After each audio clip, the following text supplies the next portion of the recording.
yang sudah menemukan? Saya Bu. Oke, mau dibacakan langsung Ilma? Boleh. Ya, bacakan Ilma. Baik, di sini saya mendapatkan tugas mencari contoh pidato informatif. Pidatonya berbunyi seperti ini. Assalamualaikum warahmatullahi wabarakatuh. Salam sejahtera bagi kita semua. Yang terhormat Bapak Ibu Guru serta teman-teman yang saya cintai. Pertama-tama marilah kita panjatkan puji syukur kehadirat Allah Subhanahu wa taala karena pelimpahan rahmat dan karunia-Nya kita dapat berkumpul di sini dalam keadaan sehat walafiat. Pada kesempatan kali ini, saya ingin berbicara mengenai topik yang sangat penting dalam kehidupan kita, yaitu membaca. Membaca bukan sekedar aktivitas melihat dan memahami tulisan, tetapi merupakan pintu menuju dunia pengetahuan yang luas. Mengapa membaca itu penting? Pertama, membaca adalah salah satu cara terbaik untuk memperluas wawasan. Dengan membaca, kita bisa belajar banyak hal, mulai dari ilmu pengetahuan, sejarah, budaya, hingga teknologi. Buku membawa kita melintasi batas ruang dan waktu, mengenal tokoh-tokoh hebat, dan memahami berbagai sudut pandang. Kedua, membaca membantu meningkatkan kemampuan berpikir kritis. Ketika kita membaca, kita dilatih untuk menganalisis informasi, mempertanyakan ide-ide, dan menyusun pemahaman yang logis. Kemampuan ini sangat penting dalam kehidupan sehari-hari, terutama di era digital yang dipenuhi dengan berbagai informasi. Ketiga, membaca juga memiliki manfaat bagi kesehatan mental. Menurut penelitian, membaca dapat mengurangi stres, meningkatkan konsentrasi, dan bahkan membantu mencegah penyakit seperti Alzheimer. Membaca buku inspiratif atau menghibur juga dapat memberikan semangat baru dalam menghadapi tantangan hidup. Untuk itu, saya ingin mengajak kita semua untuk menjadikan membaca sebagai bagian dari kebiasaan sehari-hari. Mulailah dengan membaca hal-hal yang kita sukai seperti novel, majalah, atau artikel daring yang bermanfaat. Dengan begitu, lama-kelamaan membaca akan menjadi aktivitas yang menyenangkan. Semoga pidato ini dapat menginspirasi kita semua untuk mencintai membaca dan menjadikannya sebagai bagian dalam hidup kita. Ya, wassalamualaikum warahmatullahi wabarakatuh. Warahmatullahi wabarakatuh. Mari beri tepuk tangan untuk Ilma sudah ya. Jadi untuk pidato yang sudah dibacakan oleh kelompok Ilma tentang apa? Membaca. Pentingnya membaca. Terus kelompok Eci dan Jaka apakah sudah? Oke, baik, siapa yang membacakan? Baik, Jaka, silakan. Assalamualaikum warahmatullahi wabarakatuh. Waalaikumsalam warahmatullahi wabarakatuh. Hadirin yang beriman, tak lupa salam kita anjurkan kepada Nabi Nabi Muhammad Shallallahu Alaihi Wasallam. Isinya, teman-teman yang berbahagia, gaya hidup yang modern membuat kita lupa akan kesehatan yang sejatinya sangatlah penting. Salah satu gaya hidup yang diislamkan di berbagai kalangan masyarakat adalah merokok. Bagi sebagian kalangan, merokok menjadi salah satu hal yang wajib dilakukan. Mengingat bagi mereka dengan merokok dapat membuat kepercayaan diri mereka meningkat. Berbanding terbalik jika tidak merokok, maka mereka akan dianggap sebagai orang-orang yang culun dan tidak keren.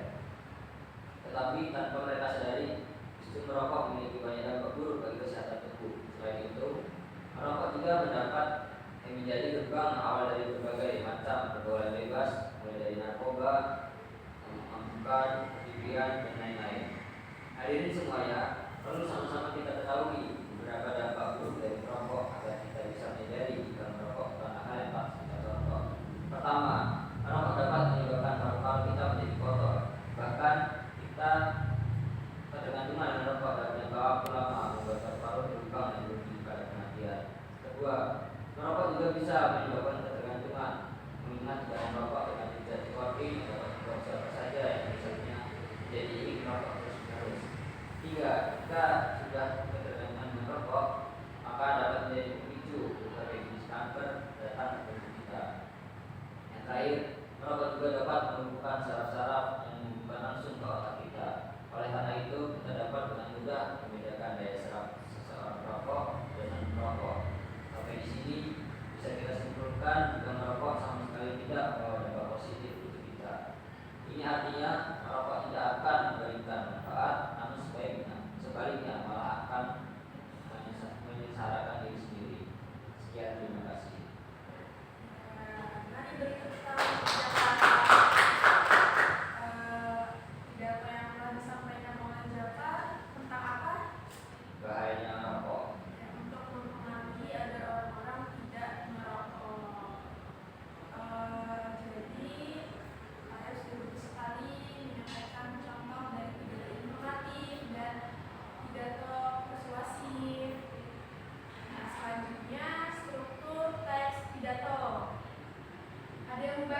Baik, untuk Intan Budiarti, penilaian keterampilan 4. Yang pertama, variasi dalam gaya mengajar guru.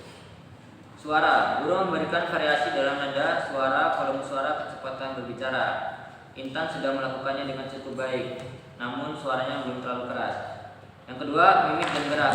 Guru mengadakan perubahan mimik dan gerak tangan dan badan untuk memperjelas penyajiannya. Intan sudah melakukannya dengan cukup baik. Yang ketiga, kesenyapan guru dengan sengaja memberikan waktu senyap atau hening dalam pembicaraannya. Intan sudah melakukannya dengan baik.